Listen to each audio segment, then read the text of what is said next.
మాటలు ఇప్పుడు వినేద్దాము. ఇటువంటి మాస్ అండ్ ఎనర్జెటిక్ టీజర్ ని మనకు అందించిన డైరెక్టర్ నందమూరి అభిమానులకు, ఎన్టీఆర్ అభిమానులకు, కళ్యాణ్ రామ్ గారి అభిమానులకు కృతజ్ఞతలు తెలియజేసుకుంటున్నాను. ఇక్కడికి వచ్చిన మీడియా మిత్రులందరికీ చెప్పాలంటే ఈ స్క్రిప్ట్ కళ్యాణ్ సార్కి చెప్పినప్పుడు బాగుంది, బట్ మేడం ఒప్పుకుంటేనే చేద్దాం అన్నారు. అది మేడం చెప్పగానే యాక్సెప్ట్ చేయడంతో ఈ project ముందుకెళ్ళింది.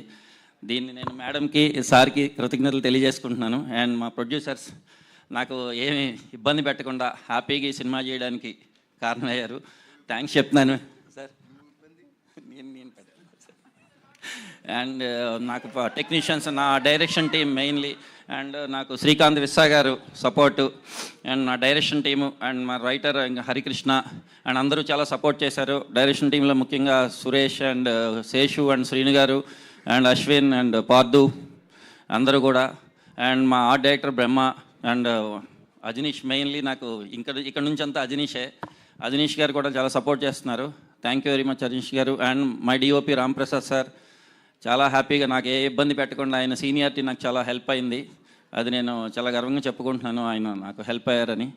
And thank you very much. Pradeep గారు, యాక్చువల్లీ ఈ క్యారెక్టర్ విజయశాంతి గారిని తప్పితే ఇంకెవ్వరిని ఊహించుకుని రాయలేము, అసలు క్రియేట్ కూడా చేయలేము. అలాంటిది ఏ ధైర్యంతో రాశారు? అసలు ఈ అమ్మ సెంటిమెంట్ని తీసుకోవడానికి రీజన్ ఏంటి? మాకు చాలా క్యూరియస్గా, ఎక్సైటింగ్గా ఉంది ఈ విషయం గురించి తెలుసుకోవడానికి. యాక్చువల్లీ నేను క్యారెక్టర్ రాసుకున్నప్పుడే మేడం అనుకునే రెడీ చేశాను. రెడీ చేసిన తర్వాత మా ప్రొడ్యూసర్ గారు సార్కి చెప్పే ముందే ఇది ఈ మేడం ఈ కాంబినేషన్ అనుకుంటున్నాను సార్ అని, కానీ సార్ యాక్సెప్ట్ చేశారు సునీల్ గారు. తర్వాత హీరో గారి దగ్గరికి వెళ్ళినప్పుడు సార్ కూడా మేడం అని, నేను అంటే కథ చెప్పేటప్పుడే మేడం అని నేరేట్ చేశాను. సరే నువ్వు మేడం చేస్తాను వైజయంతి అని, అంటే నేను ఇన్స్పైర్ అయింది కర్తవ్యంలో మేడం క్యారెక్టర్. ఆ క్యారెక్టర్ని చూసి అలాంటి క్యారెక్టర్ మళ్ళీ మేడం చేస్తే బాగుంటుంది అనుకున్నాను. అలాగే ఈ క్యారెక్టర్ రెడీ చేశాను. వావ్, చూసారా మ్యామ్, ఈ జనరేషన్లో కూడా మీ ఫ్యాన్స్, మీ క్యారెక్టర్ ఫ్యాన్స్. సో ఎస్, ఇప్పుడు మీరు అమ్మ సెంటిమెంట్ని ఈ సినిమా ద్వారా తీసుకురాబోతున్నారు కాబట్టి మీ రియల్ లైఫ్లో మీ మదర్తో ఉన్న ఏదైనా ఒక ఎమోషన్, ఏదైనా ఒక మూమెంట్ మాతో షేర్ చేసుకుంటారా? మా మదర్ చిన్నప్పటి నుంచి నన్ను చాలా బాగా చూసుకున్నారు. ఎందుకంటే ఫాదర్ సరిగ్గా ఉండేవారు కాదు, బట్ మదరే అన్నీ నాకు. మదర్ లేకపోతే నేను ఇలా ఉండేవాడిని కాదు.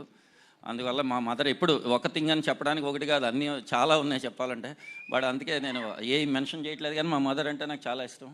చాలా ఎమోషనల్గా ఉంటాను ఆవిడతో. అమేజింగ్. థ్యాంక్ యూ అండి, thank you so much. We are eagerly thank you very much. Yeah, thank you so much. And yes, now requesting Prithvi sir to please